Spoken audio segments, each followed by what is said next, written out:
Holy Land.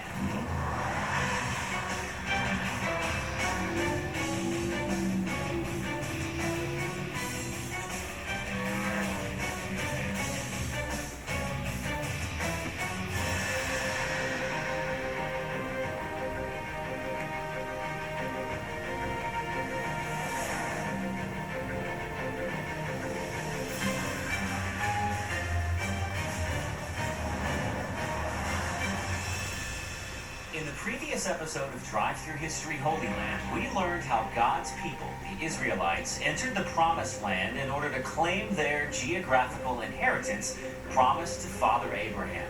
For the next 3 centuries, roughly the 14th through the 12th centuries BC, the Israelites conquered most of the land of Israel, settling in various cities with alternating periods of relative peace and war, during which time people would rally behind leaders known as judges, chosen for their military or political skill.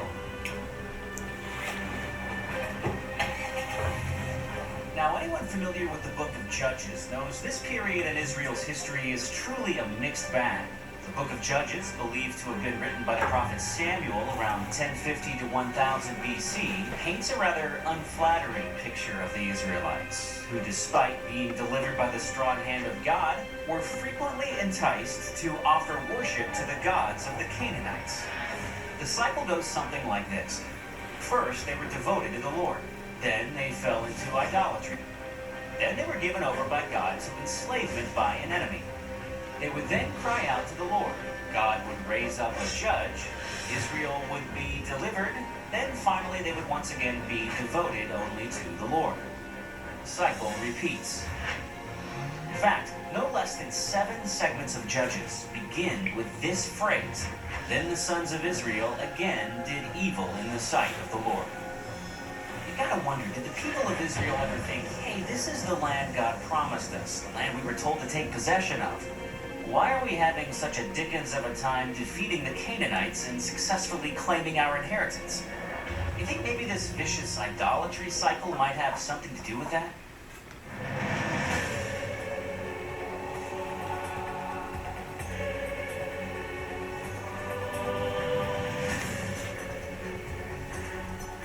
So with that as our context, our first destination in this episode of Drive Through History is the location of some of the most mysterious ruins in the entire country. The ruins of the Fortress of Arad.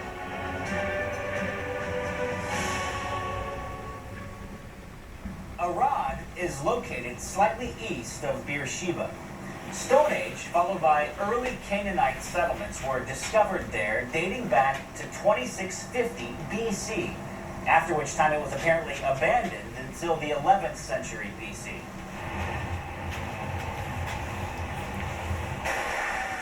Hello, good morning. We're with him. It was during this era in Israel's history, the time when the temple was built in Jerusalem, that another temple was apparently constructed here at Arad. This temple, very similar, though much smaller than the temple in Jerusalem, is shrouded in mystery and remains the only Judean temple discovered by archaeologists to date. But who exactly built it, and why? And add yet another layer of mystery, why would an Israelite temple be built here when there is express warning in Deuteronomy 12 to not offer sacrifices apart from the place of God's choosing, which during this era would have been Jerusalem? Excavations here have revealed an Iron Age fortress with a casemate wall 5 meters thick, protected by 2 towers, and a sanctuary that dates back to the time of King David and Solomon. The Arad temple was composed of 3 main rooms, a main entrance, a main hall, and the inner sanctum. 3 steps led up to the elevated inner sanctum, in which stood a 1-meter-high stone stela, painted red. 2 stone altars flanked both sides of the entrance. At the center of the courtyard, in front of the temple, was an altar built of uncut stone. Now, this whole structure, though smaller and with different proportions, is very similar to the temple in Jerusalem, which also had a 3-room layout and a similar size altar in the courtyard. From this vantage point, you can more easily see the temple's layout. The open courtyard in the foreground contained the large altar that seems to have been built to specifications found in Exodus, hence the uncut stones. An opening in the wall leads to the holy place, and facing this is the Holy of Holies. Now, there are no ancient documents that describe the worship at this site, but the 2 stone altars provide perhaps the best clues. Some scholars suggest that they are evidence of that cycle of idolatry that had existed from the Judges period, where the worship of Canaanite gods, such as the Asheroth, was alongside the worship of Yahweh. This combining of religious worship is called syncretism. You don't want to drop your keys down that. One of the most exciting discoveries that took place on Arad occurred in the 1960s when a number of Hebrew pottery shards with ancient writing were unearthed. A pottery fragment with an ancient inscription is called an ostrakon and is like an ancient letter that contains things like military correspondence, or even mundane things like tax receipts or even school exercises. The most famous of the ones discovered at Arad is called Ostrakon 18, that refers to a religious shrine saying, quote, "The house of Yahweh is well. It remains." Was this ancient letter referring to the temple here at Arad, or referring to the temple to Yahweh in Jerusalem? One thing is certainly clear from the Old Testament scriptures. The God of Israel had a zero-tolerance policy about his people mixing worship to him with worship to other gods. Deuteronomy 12 says, "When the Lord your God cuts off before you the nations whom you go in to dispossess, and you dispossess them and dwell in their land, take care that you be not ensnared to follow them after they have been destroyed before you, and that you do not inquire about their gods, saying, how did these nations serve their gods, that I also may do the same? You shall not worship the Lord your God in that way. For every abominable thing that the Lord hates, they have done for their gods, for they have even burned their sons and their daughters in the fire to their gods." Although some believe the Arad temple was also a temple to Yahweh, it was destroyed prior to these letters. And there is no evidence to suggest that it was a legitimate center of worship to Yahweh. It may have been an either unsanctioned temple to Yahweh or a pagan temple that had copied some of the forms of Solomon's temple. Either way, it was a violation of God's commands, and it demonstrated the religious syncretism that had troubled the Israelites. Since I'm not very good at reading Hebrew, I can't really tell what they're telling me here. Something about pets and smoking. Just for the record, I want to say I'm against that. Unless it's a chimp, in which case it's comedy gold. As the sun sets over the horizon at Arad, I knew that I had seen something important, and something that contained profound lessons to anyone interested in worship that was pure and undefiled. So with Arad in the rearview mirror, it was on to the hotel down to the Dead Sea for some shut-eye. A big day of plateau climbing awaited me the next day. Yeah. Oh, dude. Just pray that it doesn't rain. Perhaps now is a good time to take a closer look at this spunky little ride that would serve as my main source of transportation all around the Holy Land, the Fiat 500. The Fiat Cinquecento, or 500, is designed to be a small, practical, zippy urban car, not unlike the Smarts or the Mini Cooper that I drove in previous episodes of Drive Thru History. So no, this is not your grandpa's Fiat 500. I guess you just can't keep a good idea down.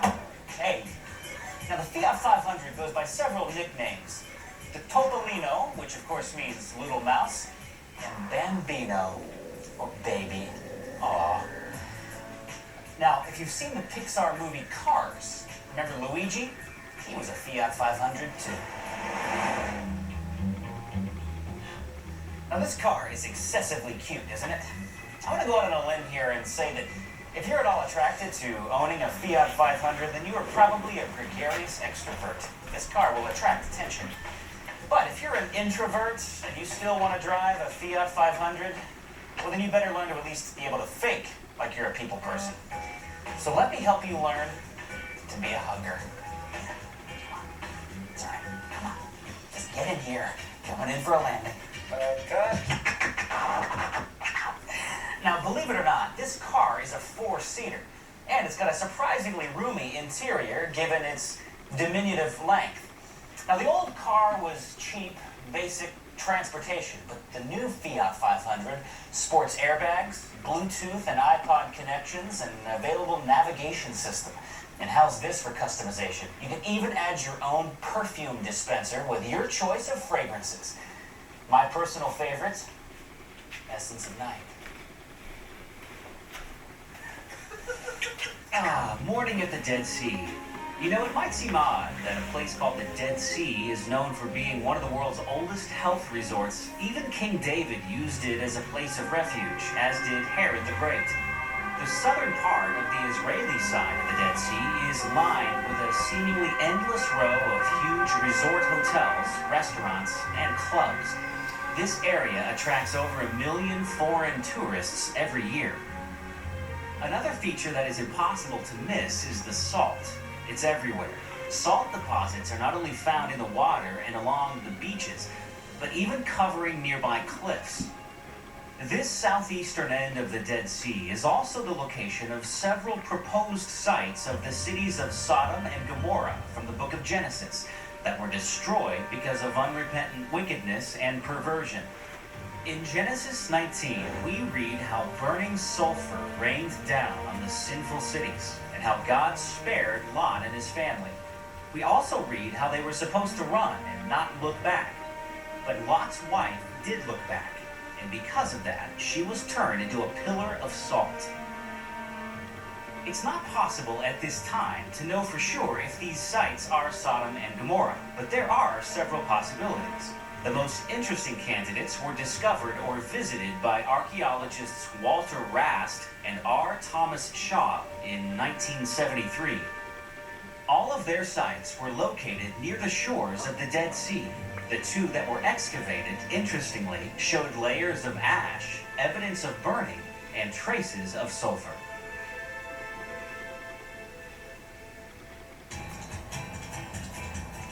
You know, one of the perks of being semi-famous is that you get some fan mail from some pretty interesting people. Allow me to illustrate. Dear Dave, I just bought the American Drive-Thru History series. How come there's no swimming in the show? Best regards, Mr. St. Clair, Blaine, Missouri. Good question, Mr. St. Clair. Yeah, we did do some swimming in the Ancient History series in Hierapolis, and the closest we got to swimming in the American History series was to drive an amphicar across the Delaware. So, let's see what we can do about that swimming. This is the Dead Sea, and it's the lowest spot on planet Earth, almost 1,300 feet below sea level. It's perhaps most accurately described as a great salt lake that's 42 miles long and 11 miles wide. The border to Israel and Jordan runs right down the middle. The term Dead Sea is actually modern nomenclature. It was often referred to as the Sea of Death in Jewish writings. But I think the hotel managers thought that the Sea of Death thing might hinder tourism, so they just backed it off a skosh and went for dead. I mean, who wants to be a hotel manager bragging about the 4-star resort suites on the Sea of Death? Actually, it might actually work. Just make sure it's got free Wi-Fi.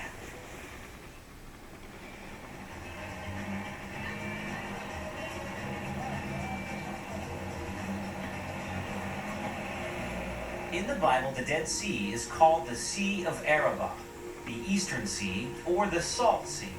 The Dead Sea is fed from springs in the bottom of the lake and the Jordan River.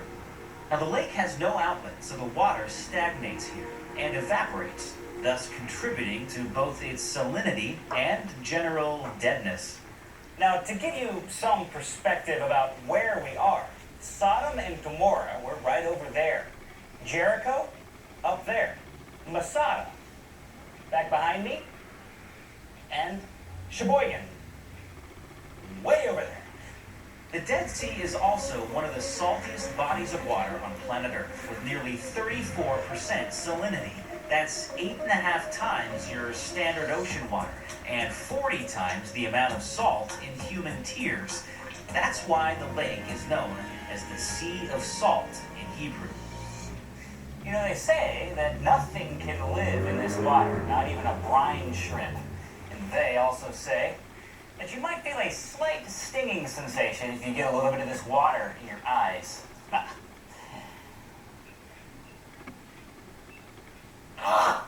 Cut!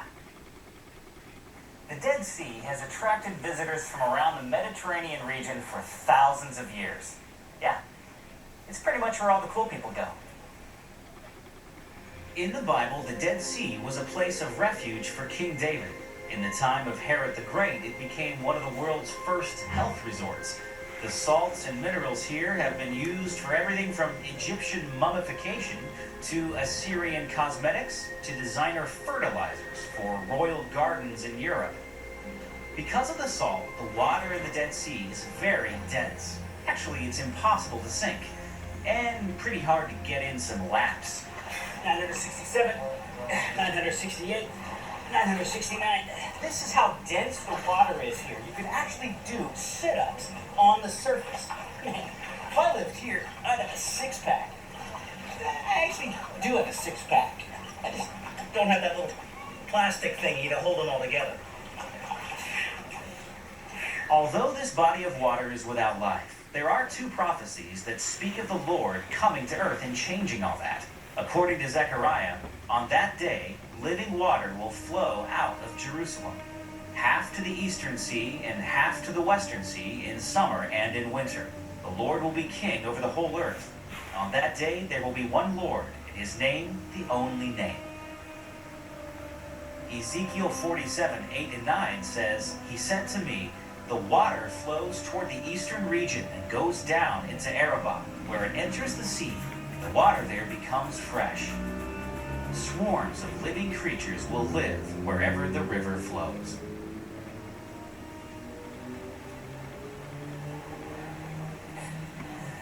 Just kidding. I think that's pretty stupid.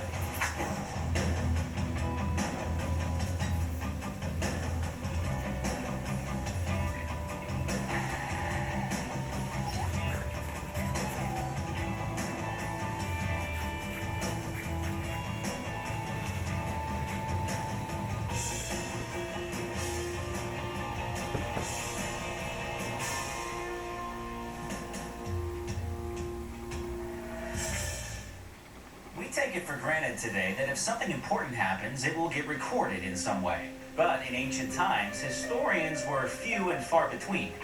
One of the most famous historians in the first century was Flavius Josephus. Josephus was a Jew of priestly ancestry. He was born about 4 years after Jesus was crucified and lived to about 100 AD. Josephus lived at the time when Rome ruled Israel. He is significant because he recorded events in the time of the early church and was an eyewitness to the Jewish uprising and destruction of Jerusalem by the Romans in 70 AD. A remnant of Jewish zealots from that destruction fled Jerusalem and went south to take their final stand. And it is because of Josephus that we're now headed to an isolated rock plateau, not far from the Arad Temple that we looked at earlier, on the eastern edge of the Judean desert, overlooking the Dead Sea. On top are the ruins of Masada, a famous ancient palace and fortification where one of the most chilling and unsettling stories in all of Jewish history took place.